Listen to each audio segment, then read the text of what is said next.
Hey there, welcome back to Alpha Bunga Bunga, the global politics podcast at the end of history. What comes next? Can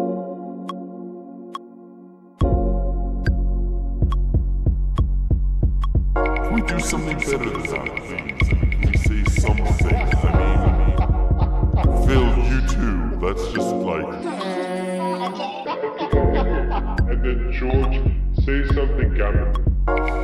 We have got to say something, Gavin. I'll say try. On the 27th of May, Colombia held perhaps its most peaceful election in the last 50 years. Electoral participation increased following the peace deal with FARC, and this seems to have inaugurated a new era in Colombian politics. The candidate of the right, Iván Duque, supported by former President Álvaro Uribe, won the runoff election on the 17th of June. But despite that, things might not be all that bad for the left.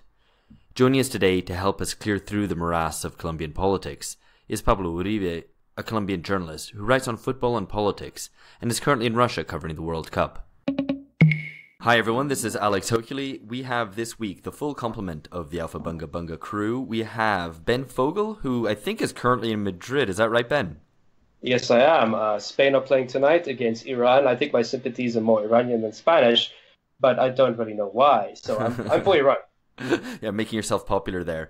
We also have Phil Cunliffe, who's in Canterbury. Phil, who's, I think, studiously avoiding any World Cup stuff. Yeah, absolutely. I've no interest whatsoever in football or the World Cup. So I'm glad that we're talking about something else today.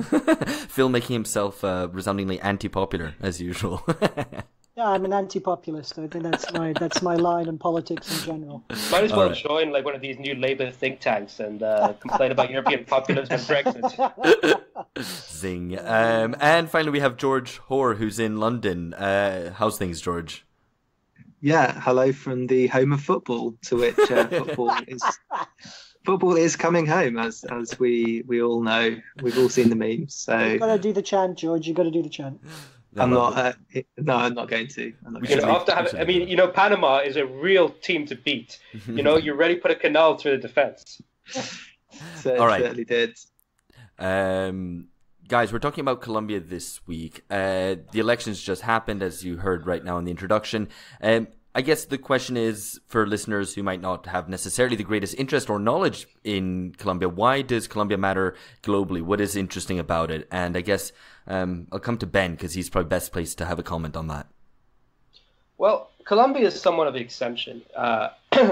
Amongst its sort of the instability and panic imposed by its neighbors, particularly those that followed the pink tide, Colombia is portrayed as sort of a model of a exception, a more stable, more responsible government who is adhered to neoliberalism, who's having economic success while its neighbors are mired in poverty and unemployment. But this doesn't quite capture the facts. Colombia was the home to a still continuing civil war, which is the longest civil war in the Western Hemisphere, which has seen hundreds and hundreds of thousands of dead. It is still the most deadly country in the world to be a trade unionist or a leftist activist. Wow. Dozens are slaughtered every year by paramilitary militias, often mired in the drug trade, who specialize in terrorizing villages of campesinos with chainsaws, and who are embedded in everything Colombian politics, from the military aid they receive from the US to ecotourism, which is their particular new scam of laundering money. But more so than that, I think Colombia is one of these sort of nightmarish stories portrayed as a success. In essence, it's the only Latin American country without to experience a leftist government. Yeah, that's the interesting thing. It's really remarkable when you point at examples today, and I think we'll come to discuss this with Pablo, hopefully, that Venezuela acts as the great boogeyman in Latin America, but actually in some ways Colombia should be the opposite sort of boogeyman. Yeah, I think at the same time, we've also got some quite crude images of Colombian society portrayed in particularly some popular culture. Gabriel Garcia Marquez, you mean? Yeah, well, I was thinking more of narco trafficking. So it'd be good to hear I'm really looking forward to this, hearing from Pablo a little bit more detail about actually the election and then the consequences, I guess, and some of the history too.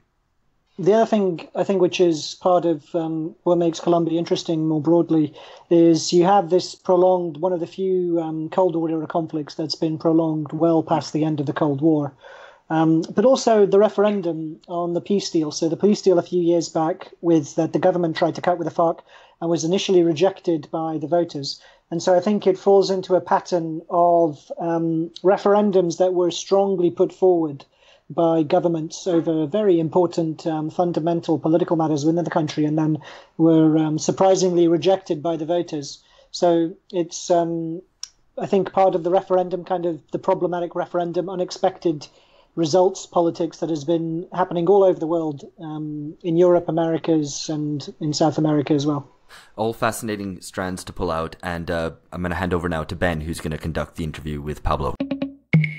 Pablo, I hate to interrupt your World Cup celebrations, but let's go back a couple of weeks. Can you just break down for us quickly what happened in the Colombia election, who won, and what it means going forward for Colombian politics? Sure. So a few weeks ago, the runoff for the presidential elections in Colombia was held, and the winner was Iván Duque, who is from the Centro Democrático Party, which is a right-wing party in Colombia, and it's basically a party founded by former President Álvaro Uribe, who was president between 2002 and 2010, and who has very, very right-wing policies. And basically, Iván Duque was an unknown senator 1 year ago, but Uribe chose him as his appointed successor, to put it somehow.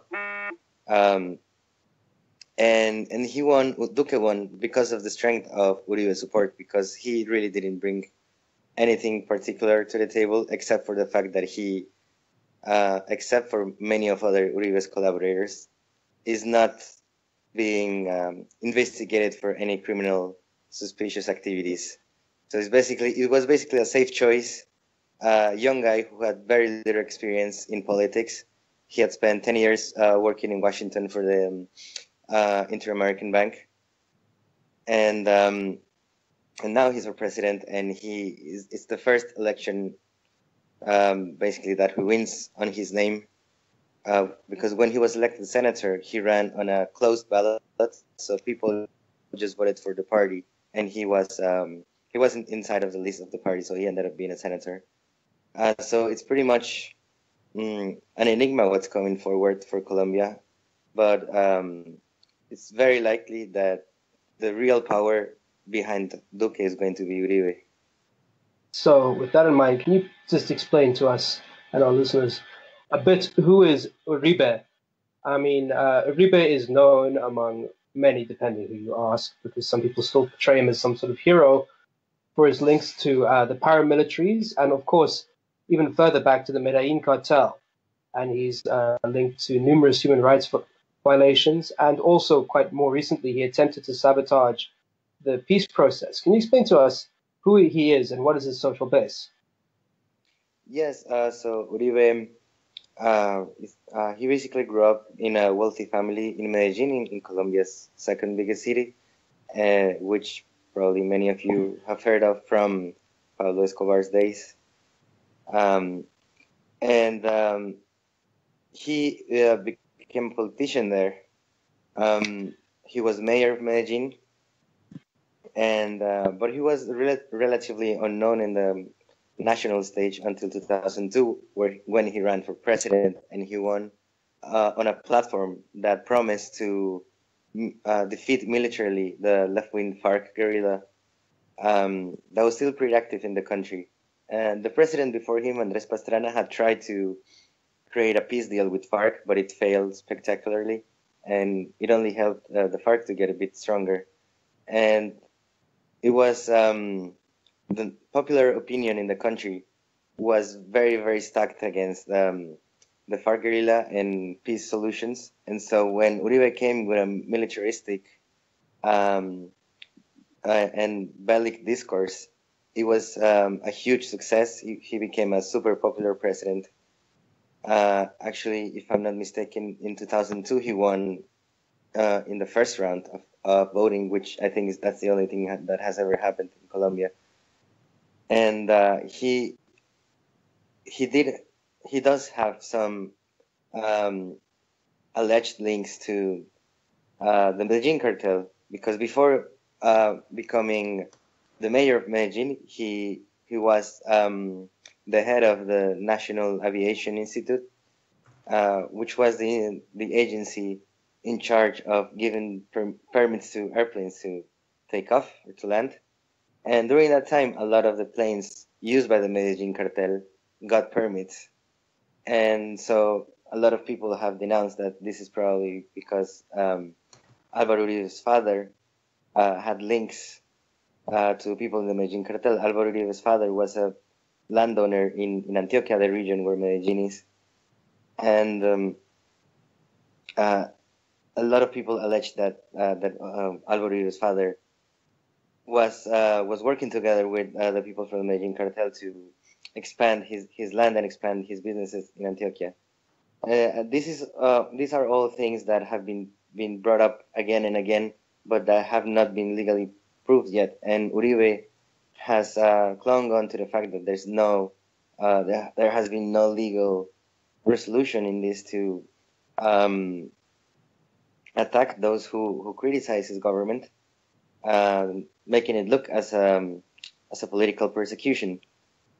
But there are things that are certainly true about Uribe's government, which is, for example, that at least 3,000 civilians were killed by the National Army, because there was a policy in place that if an army brigade or an army division could show that they have been killed a lot of guerrillas, they would get some privileges. They would get a day off for vacations. They would get a free meal. They would get a promotion or something like that. But instead of trying to fight the guerrillas, they went out to look for poor people in Bogota suburbs mostly, and they would offer them jobs, but then they would put them in vans, drive them to the other side of the country. They would make them wear guerrilla clothes, and then they would shoot them and make them look as if they were guerrilla fighters being killed. So just to move forward a little bit, given that, the other thing that happened in this election was the relatively good showing by the left.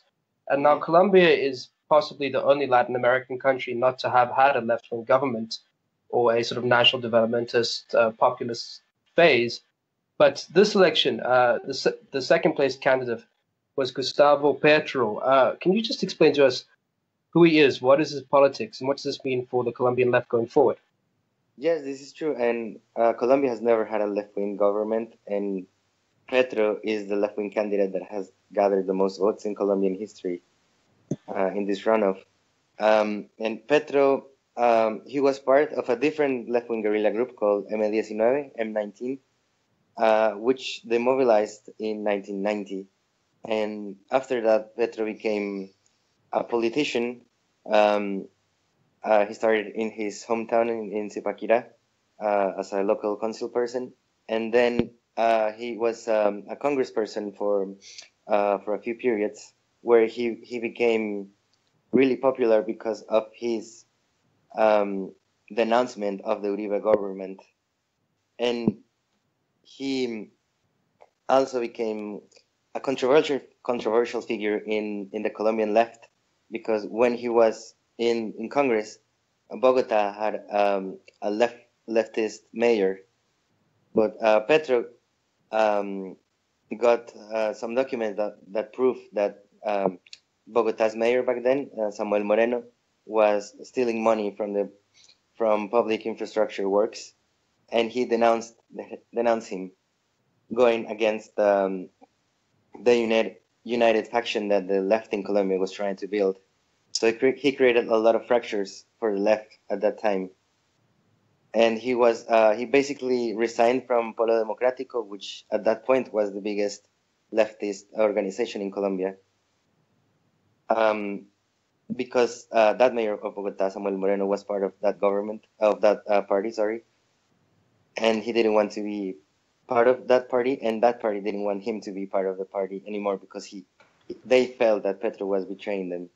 But in any case, it was proven afterwards that Samuel Moreno was indeed stealing money, and he was deposed as a mayor.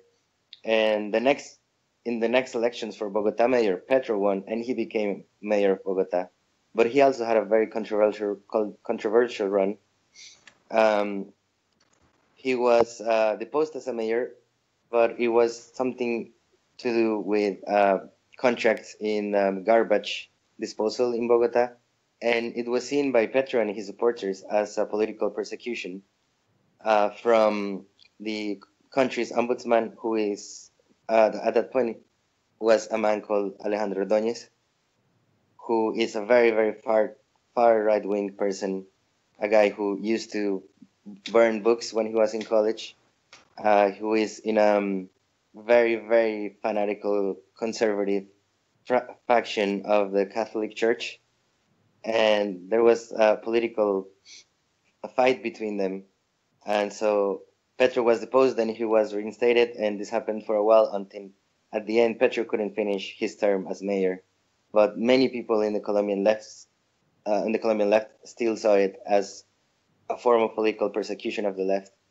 And when Petro announced that he was running for president, he immediately started getting good poll numbers.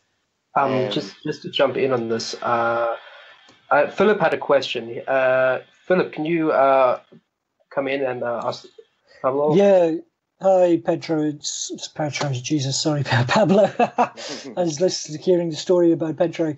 I wanted to ask about the peace deal with the FARC, because this is the big story that came prior to the elections, and it's the big kind of international story, which has been in everyone who knows anything about Colombia from the outside will have heard about the political deal with the FARC.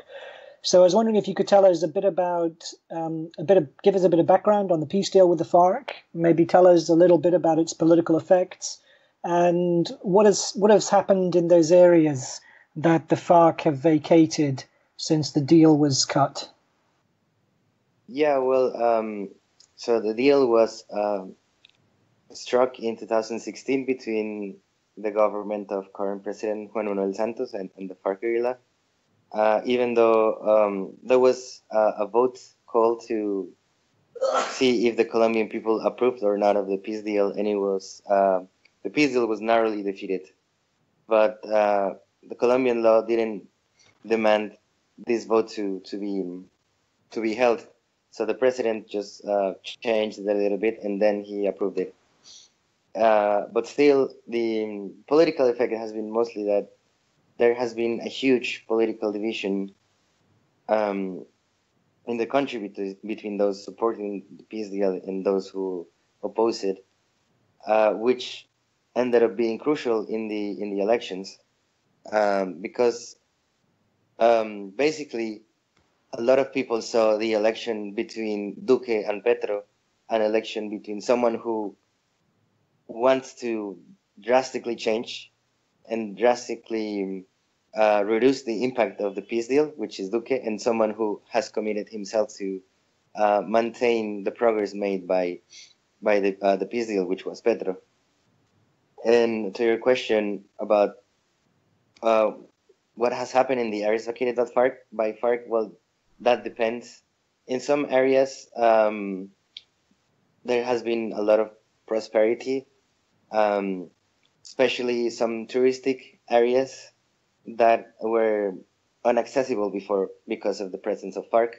Now, some people are able to go over there and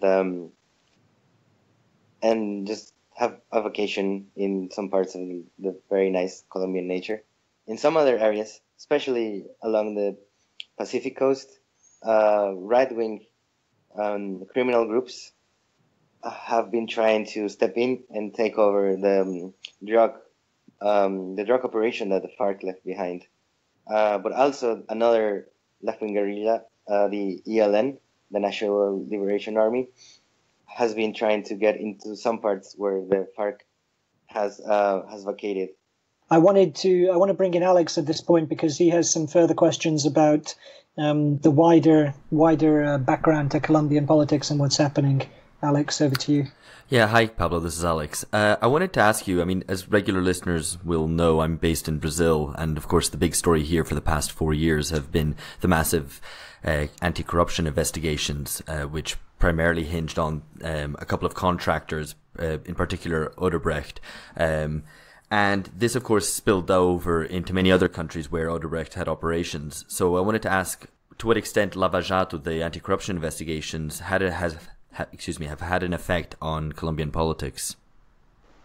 Well, it seemed like it didn't have any real effect in Colombian politics because 4 years ago, in the previous presidential elections, both candidates, Juan Manuel Santos and Oscar Iván Zuluaga, who was Uribe's appointed successor back then, both of them were entangled in the Lava Jato scandal. Apparently, both of them and the representatives had meetings with Odebrecht representatives, and it seems like both of them received money from Odebrecht. So it just made like one side call the other names, like your candidate received money. Oh yeah, but your candidate also received money. So it kind of like leveled out. And in this election, Iván Duque was proven to have met with Odebrecht representatives a few months back, but it didn't really hurt his image or his voting at all. It wasn't really like a topic of discussion in media or in political circles. It was just like accepted corruption, just like the way things happen. So I guess there's a sense that, yeah, if everyone's corrupt, it doesn't really work as a hammer with which to beat your opponent. Yeah, exactly. Pablo, let's dive a little bit deeper into Colombia's history, which is pretty complicated. Yes. But, I mean, to say the least. But, I mean, and of course, we could start a little bit sooner. But can you just give us some background about the nature of the Colombian Civil War, if you want to call it that? And, I mean, we can start with, say, I mean, this is, again, a huge topic. La Violencia, and also how that tied into the current conflict. And also, could you tell us what happened to FARC and other guerrilla movements the last time in the 1980s that tried to go into electoral politics? Huge topic. Yes, yes, this is very huge. I'll try to be as brief as possible. But basically, in the 1950s, there was a huge civil conflict between supporters of the Liberal Party and supporters of the Conservative Party, which were back then the two largest parties in the country. Also, for our listeners, Colombia is one of the few nations in the world which had an armed wing of the Liberal Party. Yes. So both of them, then the Liberal Party and the Conservative Party, had illegal militias that went around towns killing people for voting for the other party, and it was a time of like so much violence that we know it in Colombian history as La Violencia, or the violence with capital V. And it happened that in 1953 we had dictatorship, but it was basically pretty much everyone on the political circle of the country agreed on having a dictatorship because they saw it as some sort of neutral compromise. And this guy, Gustavo Rojas Pinilla, was a dictator for 4 years, but he agreed to leave power and to go back to democratic elections. But when we went back to democratic elections, the Liberal Party and the Conservative Party agreed to share power. So one president would be from the Liberal Party, and then the next would be from the Conservative Party. And that happened for 16 years. And that's a period of history known as the National Front. But while that was happening, people more to the left of the Liberal Party felt like they were being left out, like they that a lot of popular political manifestations were not being taken into account into how the country could work. So, also inspired by the Cuban Revolution, which happened around this time, the FARC was created by former liberal armed militias in a region of Colombia called Tolima. And basically they started with the aim of eventually taking power through violence and toppling the government and installing a communist government. Pablo, I just want to ask you about this. I mean, is in part the relative longevity and success of the FARC inspired by sort of the extreme nature of repression and violence used against peasants by landowners in these regions? That's a huge factor, because the FARC, especially in its beginnings, was mostly comprised by peasants who were dissatisfied with the way the government, in all of its levels, national and local, were handling land issues. And they always got support, not only from peasants, but also from intellectuals, up until maybe the late 70s, when the FARC started to get into the drug businesses. It was pretty common to see intellectuals in Bogota or in Medellin supporting FARC. But I think also another very, very important factor is the Colombian geography, because FARC's main hideout is a canyon that it's pretty much inaccessible. Like it's impossible to get there by helicopter, and they gain a huge advantage militarily from that. Yeah. So, from what I understand, in the climate where narco politics and the influences between landowners and the new cocaine traders starts to come into being through organizations such as the Medellin cartel, which is sort of background to this. In the 1980s, after sort of 20 years of civil war, Colombia's guerrilla movements try to make a play at electoral politics. What happened then? Well, I think first you have to understand that for the first 20 years or so, FARC was a very small group that wasn't really a national issue. But when the narco politics started to happen, and the FARC, and not only the FARC, but also many other illegally armed groups started to get more money from drugs, they start to get really big. And at some point, the FARC felt like they could probably finance a party, and trying to get into normal politics. Just what like year is this? Electoral politics. This was 1985, around there, more or less. So they created a party called Unión Patriótica. But by then, the right-wing paramilitaries had already started to be informed, and a lot of people in the national political establishment didn't see. A lot of people in the political establishment saw a left-wing party as a menace to the status quo, and the Unión Patriótica party started to be basically assassinated completely. So from what I understand, basically almost everybody in the party who was running for elections was wiped out between a coalition of paramilitaries, sort of security forces and drug traffickers. Yes, this is correct. I mean, that's just incredible. Like, imagine a whole party just being completely wiped out. Yeah. In fact, during the peace process recently, one of the demands that the FARC gave was that the Unión Patriótica, basically the Unión Patriótica legal status as a party to be reinstated.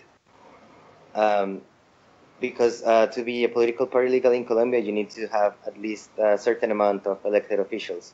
Of course, Unión Patriótica doesn't have any because most of them were killed, including presidential candidates. And so now the Unión Patriótica is a party again because of the peace deal. Back then, it was basically a massacre. It was, some people in Colombia would describe it as a genocide, as just the targeting of a group of people associated by their political beliefs. I mean, just to jump forward a bit as well. I mean, before we go to the next question, because George wanted to come in. From what I understand as well, the FARC, in somewhat contrary to other trajectories of Latin American guerrilla groups, actually increased in power in the 90s. But at the same time, under the previous president as well, elements of this extreme right-wing paramilitaries, who I understand was also heavily involved in the drug trade, were incorporated into mainstream politics. Yes. In the 90s, the FARC group, mainly because they financed themselves through drug trades, and they also outsmarted the strategies of the Colombian army. And so the Colombian army, in some parts, this is not like an official policy, but a lot of the Colombian army started working together with the paramilitaries to defeat their common enemy, which was the FARC. And in a lot of towns, both the paramilitaries and the Colombian army went into the towns and started to execute people who were suspected of being guerrilla leaders. I wanted to just pick up the. I wanted to maybe just think of, put the question of Colombia, I guess, in a wider context. All of this, we've been talking about La Violencia and the armed militias and the various kind of the way in which politics are so heavily militarized. How far is Colombia exceptional in that regard? How much is it the standout country in the region, given the extent of the kind of the duration of the violence and the extent of the interpolitical violence? Can you maybe put it a bit in a regional context in terms of Colombian politics and violence? Yes, well, it is exceptional in the sense of the length, because the conflict between the FARC guerrilla and the Colombian state is the longest ever, I think, in the Western Hemisphere, which was, I think, it's 55 years it officially lasted. But other countries in South America and in Central America as well have had similar situations, even though shorter. Peru, our neighbor, had similar issues with the Sendero Luminoso, the Shining Path guerrilla. There was a guerrilla in Uruguay, the Tupamaros. Brazil also had its own guerrilla, as Benjamin knows. And now I think in Central America, of course, the Sandinistas were there. Wait, Benjamin wasn't a guerrilla, was he? No. No. The closest to a guerrilla I got was my pain at the death of Harambe.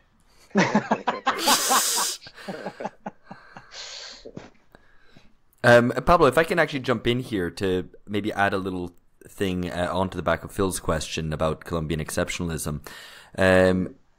To put this in a sort of global historical context for our listeners, because it's more kind of on the thematics of our podcast in general, there's a feeling that, it's often said that in Latin America the Cold War never really ended, and I think that's probably no truer than for Colombia, where this kind of where the Civil War seems to be more of a legacy of the Cold War than anything else in the region. How do you sort of interpret this? And maybe one way to link this as well is to talk a little bit about the influence of the negative example perhaps, of Venezuela in the region, and how that's used politically, often by the right, as a sort of monster to point to say, if you elect any sort of leftist, it'll end up in the situation that Venezuela finds itself today. Yes, I agree with your with the Cold War statement, in the sense that the Colombian government has always been a close ally of the United States, and a lot of leftist movements have been targeted, even when they're not communist, or even when they're just like progressives or social democrats. They've been targeted as communist, as like the Red Menace, as things like that, and this has happened since the Cold War, and it still happens right now. It happened during the peace deal vote, through WhatsApp. A lot of the memes that were shared were basically saying like, if you vote for the peace deal, you're gonna turn our country into a new Venezuela, And by Venezuela, people mean, of course, the collapse of the Maduro economy, which people associate that with, like, as you say, like every leftist alternative would be economic disaster, like in Venezuela. And this was a theme that was repeated also during the presidential election.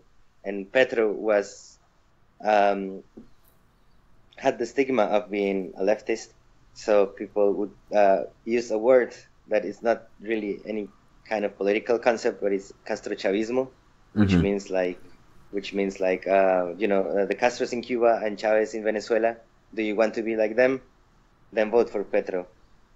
And do you think that had a big effect in the election? Was that a significant factor? Yes, I think so. I think so. I think it had a very significant factor, because I saw, even within some of my family WhatsApp groups, people repeating those things, kind of like mantras, like, we don't want to be a Venezuela, we're going to vote for Duque.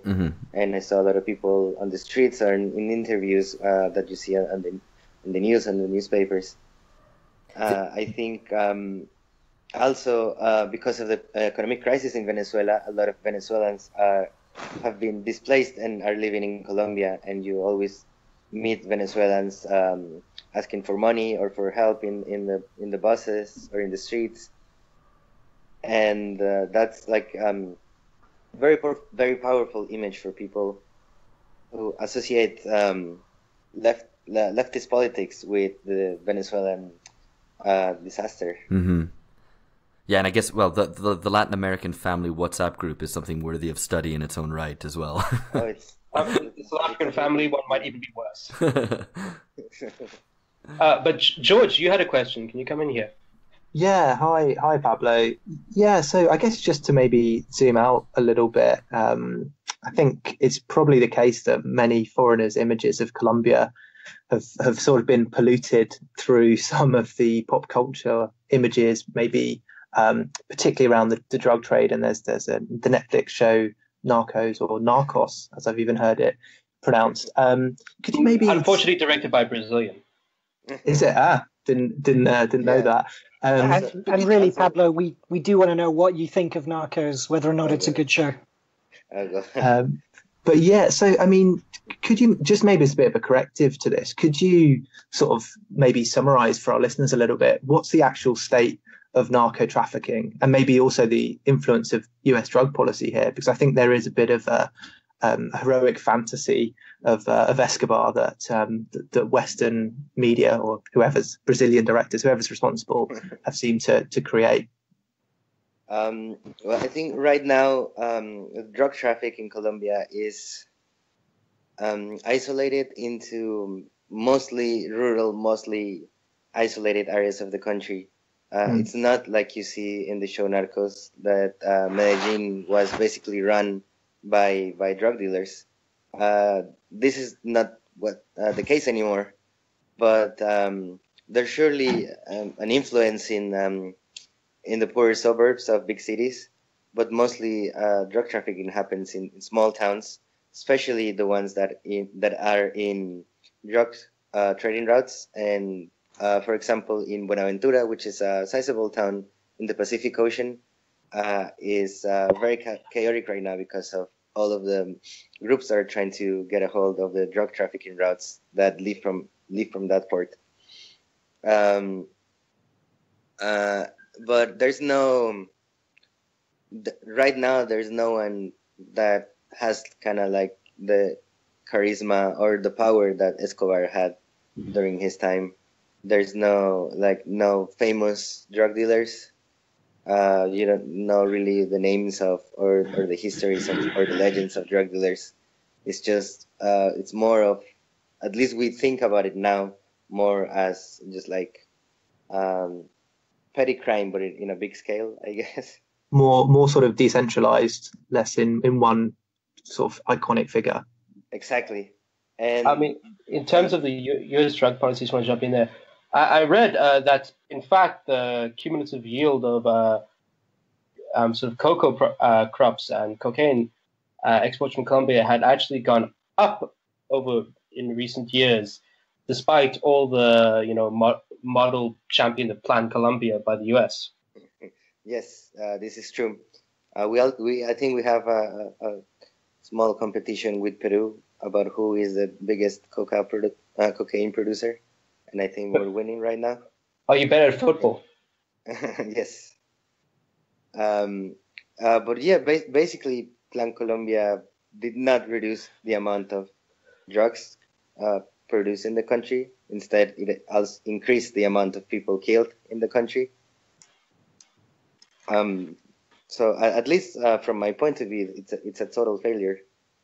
But the government still, because the government is so close with the United States, they have to praise it, and maybe they praise it honestly. Maybe they think it has done good things, because it did help the Colombian military to become more powerful. They got us more planes and more helicopters and more things like that. Thank you very much, Pablo. I think we have one more important question we have for you, considering you in Russia. Well, actually, we have two questions about this. One, how would you rate Russia's hosting of the World Cup so far? I mean, so much of the Western media is informed by this sort of moral panic about Russia, this evil empire undermining elections. And secondly, how far will Colombia go in the World Cup? Do you have confidence in this team? Okay, so for the first question, I think the organization has been perfect. I've never run into any problems anywhere, and the people here are very nice, which I think that's also a different stereotype about Russians, that they're very distant and not trusting, but it hasn't proved true for me in this trip, because everyone has been really helpful. Sometimes we don't really understand each other, but there's always a way of communicating. And there's what I have found quite interesting is I thought that Russia was a football crazy country, but not so much. A lot of the Russians I've met, they told me like, yeah, football is okay, but I really like hockey, and and it said it's nice that you get to see your team, but then some of them don't really care at all. Some of them are really into it. A lot of them were dancing salsa with us last night. So will Colombia qualify in the group? I am a very anxious person, so I don't know, because I thought we I got tickets for the 3 games, and I thought, oh, we're gonna lose all 3 games, but it's gonna be fine. I'm gonna get to know Russia, travel a little bit, we'll have fun. Now, yesterday we Colombia outplayed Poland totally. And I think right now, because I'm still a bit hungover from the celebration, I think we can beat Senegal, and we can probably beat England. Okay, thank you very much, Pablo. It was great having you on. Okay, thank you, guys. All right, this is Alex again. We're going to have a little chat amongst ourselves to draw out some interesting strands from that interview that Ben conducted with Pablo. I guess the first question is this the termination finally of the civil war and a kind of new era for Colombia, or is it still very much unresolved? Any thoughts on this? Well, I think it's very much unresolved. Clearly, Uribe, who has the blood of thousands on his hands, is still perhaps the major figure in Colombian politics, and he is still calling the shots. With him in charge, after he deliberately scuppered the attempt to make a peace deal for his own sort of selfish reasons, who knows what's going forward? I mean, it's very much the case in some of the areas, as Pablo told us, that FARC is vacated, that peasants are being slaughtered and the paramilitaries are moving in. So it could be very much that this could be another false dawn in Colombian politics, and despite positive electoral showings, this could be another turn to outright repression and this dangerous link, which is so common in Colombia, between organized crime, right-wing violence, landowners, and politics. And secondly, I would also like to say, I mean, the other thing that came out was that Colombia and Mexico really seem to be the exceptions in terms of the pink tide, but they're both having it to different degrees. Of course, in Mexico, which we'll discuss soon on the show, the leftist candidate seems almost certain to win. But in Colombia, the left put up a pretty good showing, despite having all the institutional elements of Colombian politics, from media to the state and the military, allied against them. So perhaps there's a hope in the future the left could emerge as a real force in Colombian politics outside of armed conflict. Mm. I guess, this is the point that we discussed during the interview as well, which is this kind of Cold War, which seems to drag on in a sort of distorted form, and without the Cold War container continuing to give it force. I guess in some ways one could think of, if one thinks of the post-Cold War period, which, was lived through in very clear terms in North America and in Europe and elsewhere, in Latin America and certainly in Colombia, that period seems not to have happened. I was just going to say, I was disappointed we didn't get to talk about 100 Years of Solitude. I always like asking Colombians what they make of that. Well, the other thing about Colombia, which I think more so than perhaps other American countries, is that this lame sort of stereotype about magical realism, how it's impossible to understand through rational means, continues to be to the overwhelming sort of way of explaining it. And what that does is it lets people off the hook. Whereas our discussion veered into, the United States and other powers have been deliberately funding this conflict and channeling money towards the worst, most murderous forces. And then this is portrayed as sort of some intrinsic machismo and violence which plagues this tropical land. Mm. So we're not magical realists. We're, I don't know, Lukácsian realists or some other sort of realists. And I think we'll have to come back. We'll have to unpack that on a future episode. I was thinking about that for a few minutes and couldn't come up with an alpha bunga pun. So thinking actually of what is coming up, we've got episodes coming up on Mexico, as Ben already mentioned, in the region. But more immediately, we'll have an episode out next week on the recent Turkish elections. And so we've got all that to look forward to. For now, I just want to thank again Pablo Uribe, the Colombian journalist we spoke to. And it's bye from myself, Alex O'Healy, and the rest of the Alpha Bunga Bunga crew. See you later. Bye-bye.